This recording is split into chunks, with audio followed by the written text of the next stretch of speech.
حضور کے بعد اگر کسی نے دعویٰ کیا نبوت کا تو وہ کذاب، دجال، جھوٹا، کافر، اور جس کسی نے بھی اس کی تصدیق کی، اس کو باندھ لیا، وہ بھی دائرہ اسلام سے خارج، مرتد۔ یہ قانونی اہمیت ہے، قانونی اہمیت ہے۔ کوئی شخص مسلمان رہا یا نہیں رہا، یہ تو بڑا اہم مسئلہ ہے، قانونی مسئلہ ہے۔ اس کی بیوی کا اس سے نکاح جو ہے وہ ختم ہو گیا اگر اس نے کسی حضور کے بعد کسی نبی کی نبوت کا اقرار کر لیا یا خود اپنے نبی ہونے کا دعویٰ کیا، وہ پھر مرتد ہے، واجب القتل ہے۔ سورہ احزاب کی آیت، ما کان محمد ابا احد من رجالکم ولکن رسول اللہ وخاتم النبیین۔ محمد صلی اللہ علیہ وسلم، اے مسلمانوں، تم میں سے کسی مرد کے باپ نہیں ہے۔ زید ابن حارثہ کو اگر حضور نے منہ بولا بیٹا بنا لیا تھا تو منہ بولا بیٹا کوئی حقیقت نہیں رکھتا، ورنہ آپ کسی مرد کے والد نہیں ہیں۔ آپ کو اللہ نے بیٹے دیے بھی ابتدا میں، وہ فوراً فوت ہو گئے۔ آپ کے عمر کے آخری دور میں بھی حضرت ابراہیم کی ولادت ہوئی، حضرت ماریہ قبطیہ کے بطن سے، وہ بھی فوت ہو گئے بچپن میں۔ تو ما کان محمد ابا احد من رجالکم ولکن رسول اللہ وخاتم النبیین، وہ تو اللہ کے رسول ہیں اور نبیوں کی مہر ہیں، مہر لگ گئی، اب یہاں سے کوئی اور شے نہیں نکل سکتی، یہ بند ہو گیا راستہ، یہاں سے اب کسی اور نبوت کے اجرا کا سوال پیدا نہیں ہوتا۔ دیکھیے، ایک جامع ترمذی میں روایت ہے حضرت ثوبان سے رضی اللہ تعالی عنہ، حضور نے فرمایا انہ سیکون فی امتی ثلاثون کذابون کلہم یزعم انہ نبی وَأَنَا خَاتَمُ النَّبِيِّينَ لَا نَبِيَّ بَعْدِي۔ آپ نے فرمایا میری امت میں 30 افراد ایسے اٹھیں گے جو دجال ہوں گے، کذاب ہوں گے، جھوٹے ہوں گے۔ ان میں سے ہر شخص جو ہے یہ گمان کرتا ہوگا اپنے بارے میں کہ وہ نبی ہے، حالانکہ میں خاتم النبیین ہوں، اور خاتم النبیین کے معنی کیا؟ لا نبی بعدی، اب میرے بعد کوئی نبی نہیں ہوگا۔ اس قانونی مفہوم کو بہت ہی عمدگی کے ساتھ یہاں واضح کر دیا گیا کہ اب چاہے دجال اٹھیں گے، حضور کے اپنے زمانے میں اٹھ گئے تھے، پھر اس دور میں تو بڑی تیزی کے ساتھ، بڑی رفتار جو ہے تیز ہو گئی ہے، زمانہ آخری آ رہا ہے، وہ 30 کی تعداد اب جو ہے پوری ہونی ہے۔ بہاءاللہ ایران میں اٹھا، غلام احمد قادیانی ہندوستان میں اٹھا، ابھی آپ کے ہاں ایک یوسف صاحب تھے، ان کو ویسے ہی ایک شخص نے گولی مار دی ہے سائیوال جیل میں، ورنہ وہ بھی کہتے تھے میں محمد ہوں صلی اللہ علیہ وسلم، معاذ اللہ ثم معاذ اللہ ثم معاذ اللہ۔ پچھلے دنوں خبر آئی تھی کہ ملتان میں کسی نے نبوت کا دعویٰ کر دیا ہے، وہ گرفتار کیا گیا، اس پر مقدمہ چل رہا ہے۔ تو یہاں حضور نے فرما دیا کہ 30 ہوں گے ایسے افراد میری امت میں سے کہ جو دعویٰ کریں گے وہ جھوٹے ہوں گے، کذابون، اور جو دعویٰ کریں گے نبوت کا، حالانکہ میں خاتم النبیین ہوں اور میرے بعد کوئی نبی نہیں۔ دوسری حدیث ہے، یہ حضرت ابو ہریرہ سے ہے رضی اللہ تعالیٰ عنہ، اور یہ سنن ابی داؤد میں ہے۔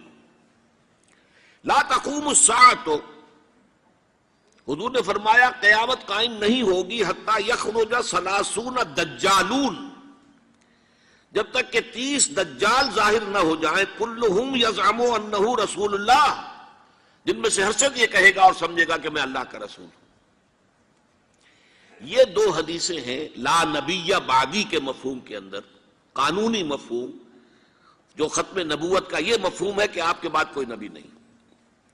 دوسری حدیث سنیے، اس میں تکمیل نبوت کا تصور آ رہا ہے، بڑی پیاری حدیث ہے، حضرت ابو ہریرہ رضی اللہ تعالیٰ عنہ سے مروی ہے، اور اس حدیث کی سند بہت قوی ہے، متفقون علیہ، بخاری اور مسلم دونوں میں۔ حضور فرماتے مثلی و مثل الانبیاء، میری اور سابقہ انبیاء کی مثال ایسے ہے کہ مثل قصر، ایک ایسا محل کسی ہے، احسن بنیانہ، جس کی تعمیر بہت عمدہ کی گئی، بہت شاندار قصر تعمیر کیا گیا، وَتَرَكَ مِنْهُ مَوْضِعَ لَبْنَةٍ، لیکن ایک اینٹ کی جگہ چھوڑ دی گئی، ایک جگہ پر رکھنا چھوڑ دیا گیا، وہ کمی ایک تھی کہ جو اس کے اندر باقی تھی۔ فَطَافَ بِهِ النَّظَارُ يَتَعَجَّبُونَ مِنْ حُسْنِ بُنْيَانِهِ، تو اس محل اور قصر کا طواف کرتے تھے لوگ، ارد گرد گھومتے تھے اور بہت تعجب کرتے تھے، کتنی شاندار عمارت ہے، کتنی عظیم عمارت ہے، کیسا عالیشان محل تعمیر کیا گیا ہے۔ الا موضع تلک اللبن، سوائے اس ایک اینٹ کی کمی کے جو انہیں عجیب محسوس ہوتی تھی کہ یہ ایک اینٹ کی کمی کیوں رکھ دی گئی۔ اب حضور فرماتے فکنت انا، وہ اینٹ میں ہوں، صدقت موضع اللبنۃ، میں نے اس اینٹ کے رکھنے کو پورا کر دیا ہے۔ ختم بی البنیان، میرے ذریعے سے قصر رسالت کی تکمیل ہو گئی ہے۔ وختم بی الرسل، اور میرے ذریعے سے مجھ پر رسالت کا اختتام ہو گیا۔ اب یہاں محل اور محل میں ایک کمی اور اس کمی کا آپ کے ذریعے سے پورا ہو جانا، یہ ہے تکمیل نبوت و رسالت کا معاملہ۔ بھی اب حضور کے بعد کوئی نبوت کا دعویٰ کرے گا یا کیا ہے، وہ دجال، کذاب، جھوٹا، کافر، مرتد، واجب القتل، یہ اس کا قانونی تقاضا ہے۔ بدقسمتی سے صورت کیا ہوئی، عالم اسلام میں اس سے پہلے جب بھی کسی نے یہ کام کیا، جب تک مسلمانوں کی حکومتیں تھیں، انہیں قتل کر دیا گیا۔ آپ کو معلوم ہے کہ حضور کے فوراً بعد جو کھڑے ہو گئے تھے مسیلمہ کذاب اور بڑے بڑے مدعیان نبوت، ان کے خلاف جہاد کیا گیا، ان کو قتل کیا گیا، تہہ تیغ کیا گیا۔ بہاءاللہ ایران میں اٹھا تو وہاں چونکہ بہرحال مسلمانوں کی حکومت تھی، قتل کر دیا گیا۔ اب بھی کوئی بہائی ایران میں نہیں رہ سکتا، سب وہاں سے بھاگ چکے ہیں، کوئی نہیں رہ سکتا، کوئی وہاں آئے گا تو قتل کر دیا جائے گا۔ لیکن یہاں معاملہ یہ تھا کہ انگریز کی حکومت تھی، انگریز کی حکومت میں ہر شخص کو کھلی چھوٹ تھی۔ اکبر الہ آبادی رحمت اللہ علیہ نے بڑے خوبصورت الفاظ کے اندر وہ نقشہ کھینچا ہے، گورنمنٹ کی خیر یارو مناؤ، گلے میں جو آئیں وہ تانے اڑاؤ، کہاں ایسی آزادیاں تھی میسر، ان الحق کہو اور پھانسی نہ پاؤ۔ اگر اسلامی حکومت ہوتی، مسلمان حکومت ہوتی، چاہے اعلی معیاری اسلامی حکومت نہ بھی ہوتی، مسلمانوں کی حکومت ہوتی، تو جس نے ان الحق کہا منصور، وہ سولی چڑھا دیا گیا یا نہیں؟ جس نے نبوت کا دعویٰ کیا وہ قتل کر دیے گئے کہ نہیں؟ انگریز کی حکومت تھی، گورنمنٹ کی خیر یارو مناؤ، گلے میں جو آئے وہ تانے اڑاؤ، خدائی کا دعویٰ کر دو، نبوت کا دعویٰ کر دو، رسالت کا دعویٰ کر دو، کوئی پوچھنے والا نہیں، کوئی پکڑنے والا نہیں، کسی داروگیر کا کوئی اندیشہ ہی نہیں۔ کہاں ایسی آزادیاں تھی میسر، ان الحق کہو اور پھانسی نہ پاؤ۔ اسی زمانے میں ایک واقعہ یہ ہوا تھا، غلام احمد قادیانی نے ایک دعوتی خط لکھا کابل کے حکمران، اب میں بھول رہا ہوں کہ وہ امیر دوست محمد خان تھے یا امیر عبد الرحمن خان تھے، ان دونوں میں سے کسی کے سامنے وہ خط پہنچا۔ جیسے کہ حضور نے خطوط بھیجے تھے قیصر کو، کسریٰ کو، تو اس کو بھی شوق چرایا کہ میں بھی تو اب نبی ہوں، نبوت کا دعویٰ کر چکا ہوں، تو مجھے پڑوس کا ملک جو ہے افغانستان، وہاں کے بادشاہ کو دعوت دینی چاہیے کہ وہ مجھ پر ایمان لائے۔ جب وہ خط وہاں پہنچا ہے تو امیر کابل نے اسی خط پہ 2 الفاظ لکھ دیے اور واپس کر دیا۔ الفاظ کیا تھے؟ ای جا بیا، یہاں آؤ ذرا اور یہاں آ کر تم دعویٰ کرو نبوت کا۔ یہ تم انگریز کی چھتری تلے بیٹھے ہوئے دعوے کر رہے ہو، انگریز کے سائے تلے جو ہے، اور انگریز جو ہے تمہیں سپورٹ کر رہا ہے، تم نے جہاد کو جو ہے ختم کر دیا، دین کے لیے حرام ہے اب دوستو قتال، حرمت ہے قتال۔ انگریز کو اور کیا چاہیے تھا؟ گلیڈسٹن نے، جبکہ وہ وزیر اعظم تھا برطانیہ کا، اس نے کہا تھا اپنی پارلیمنٹ میں قرآن کو لہرا کر، جب تک یہ کتاب دنیا میں موجود ہے امن قائم نہیں ہو سکتا۔ یہ تو جہاد اور قتال کی بات کرتی ہے۔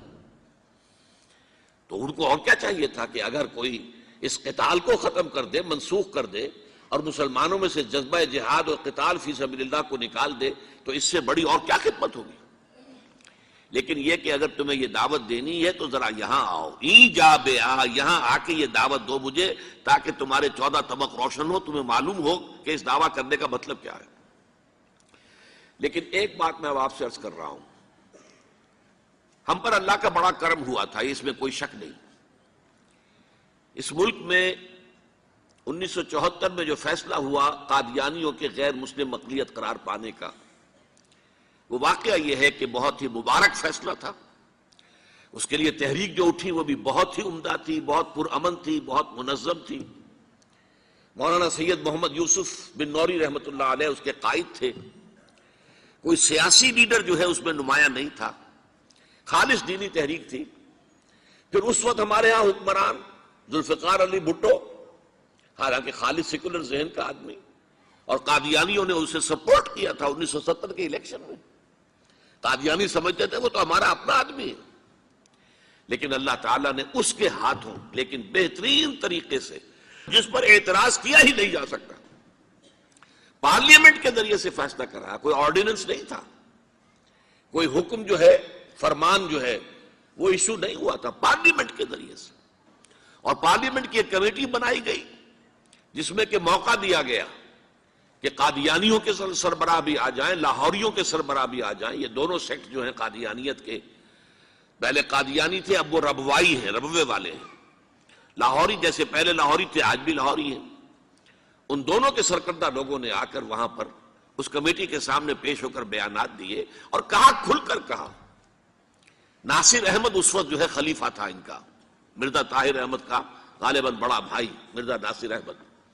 انہوں نے کہا ہم نبی مانتے ہیں، غلام احمد قادیانی کو ہم نبی مانتے ہیں، ڈنکے کی چوٹ کہا. لہذا اس کے بعد پارلیمنٹ نے فیصلہ کیا یہ غیر مسلم ہے، اور صحیح فیصلہ کیا. لیکن یہ فیصلہ ادھورا ہے. یہ بات آج میں پہلی مرتبہ کہہ رہا ہوں، اسے نوٹ کر لیجیے. قادیانیت کے فتنے کو کوئی گزند نہیں پہنچا ہے ان کے غیر مسلم قرار دیے جانے سے. وہ فتنہ جوں کا توں پنپ رہا ہے، جوں کا توں پھیل رہا ہے، جوں کا توں وہ اپنے سرطان کی جڑیں پھیلا رہا ہے ہمارے معاشرے میں. اور ویسے یہ کہ عالمی سطح پر انہیں بڑی سرپرستی حاصل ہو گئی ہے. پوری دنیا جو ہے، مغربی دنیا، وہ ان کی سرپرستی کر رہی ہے. لیکن یہ کہ اندرون ملک بھی اس فتنے کا قلع قبا اگر ہو سکتا تھا تو صرف اس وقت جبکہ اس فیصلے کا جو قانونی اور منطقی تقاضا ہے وہ بھی پورا کیا جاتا، اور وہ یہ کہ مرتد کو قتل کی سزا دی جاتی. اسلام میں مرتد کی سزا قتل ہے. وہی میں نے آپ سے عرض کیا، حضرت ابوبکر صدیق کے زمانے میں کیوں قتال کیا گیا، اور جتنے بھی لوگوں نے نبوت کے دعوے کیے انہیں کیوں قتل کیا گیا ہمیشہ اسلام کی تاریخ میں. لہذا مرتدین کی سزا، سزائے قتل جب تک نافذ نہیں ہوگی اس فتنے کو کوئی گزند نہیں پہنچے گا. بلکہ وہ تو اپنے آپ کو مظلوم سمجھتے ہیں، مظلوم کیسے سے پیش کرتے ہیں.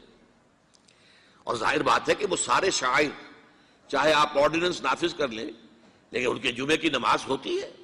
یہ ٹھیک ہے کہ وہ مسجد کی شکل نہیں بنا سکتے، ماڈل ٹاؤن میں ایک بڑی کوٹھی کے اندر ان کا جمعہ ہوتا ہے، ان کی عیدیں علیحدہ ہوتی ہیں. وہ سارے شاعر اسلامی کو استعمال کر رہے ہیں، اور الٹا مظلومیت جو ہے اس کا لبادہ اوڑھ لیا ہے. جیسے دنیا میں یہودیوں نے ہولوکوسٹ کی مظلومیت کا لبادہ اپنے اوپر اوڑھا ہوا ہے. ہم جو چاہے ظلم کر لیں نوع انسانی پر، ہمیں کوئی گزند نہیں پہنچا سکتا، اس لیے کہ ہم نے اتنا بڑا ظلم سہا تھا. ہولوکوسٹ ہمارے 60 لاکھ آدمی جرمنوں نے ختم کر دیے تھے، تو اب اگر 8-10 لاکھ مار دیں فلسطینی یا کوئی اور عرب یا اور مسلمان تو کون سی بڑی بات ہے. اسی طرح قادیانیوں نے مظلومیت کا لبادہ اوڑھا ہوا ہے، اور ان کو کوئی گزند نہیں پہنچا ہے جب تک کہ قتل مرتد کی سزا یہاں نافذ نہیں کی جائے گی. اس میں یہ ہونا چاہیے تھا کہ جس روز میں یہ فیصلہ ہوا، ڈکلیئر ہو جاتا ساتھ ہی.